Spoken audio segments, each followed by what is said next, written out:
In this week's episode of The Breakdown, we look at the clash between Barca and Real Sociedad at the Camp Nou, as Ronald Koeman's men took a big 3 points against the league leaders. There's been much discussion about Barca's identity under their new head coach, with doubts around the sustainability of his favoured 4-2-3-1 formation, and whilst not a fully fledged 4-3-3, Koeman looked to give Frenkie de Jong the freedom to take up a more advanced role.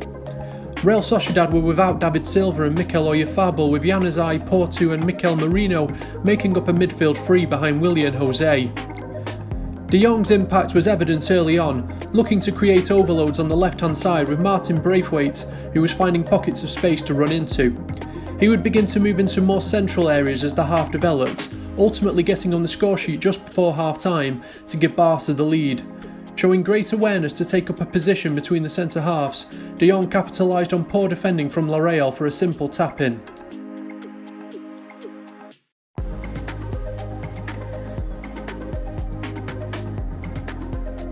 Pedri continued to show his value to this team in both his ability to create in possession and his intensity out of it. The 18-year-old has shown the intelligence to link up with Leo Messi, with a quick 1-2 leading to a fantastic opportunity for Braithwaite. In the second half, he was again dropping into deeper areas, showing patience, vision and technique to play a lovely pass in behind the Real Sociedad defence to Jordi Alba. Griezmann somehow failed to convert the left-back's low cross into the area.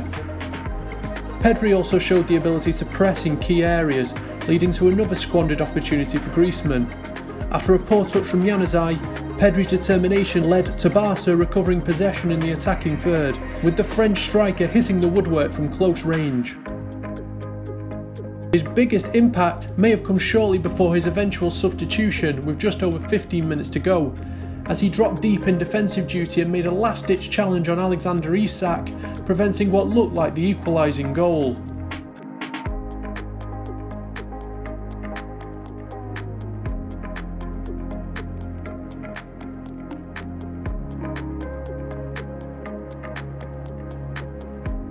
Sergino Dest is another crucial component in Koeman's system, a player who has the ability to come forward and attack, whilst also the athleticism and intelligence to provide stability defensively.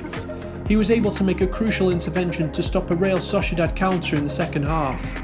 Dest's aggressiveness out of possession is something Barca have been lacking in defence, and he showed flashes of the threat that he can pose in the final third.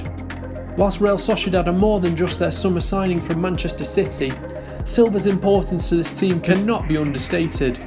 We've seen against Cadiz and Celta Vigo how his intelligence off the ball as well as on it opens up lanes and space for the likes of Porto and Oyarzabal to exploit. Against Barca, they lack the ability to build attacks in central areas, with Mikel Merino often outnumbered in midfield. Real's main threat often came by distributing out wide to Januzaj in 1v1 situations or through quick counter-attacks,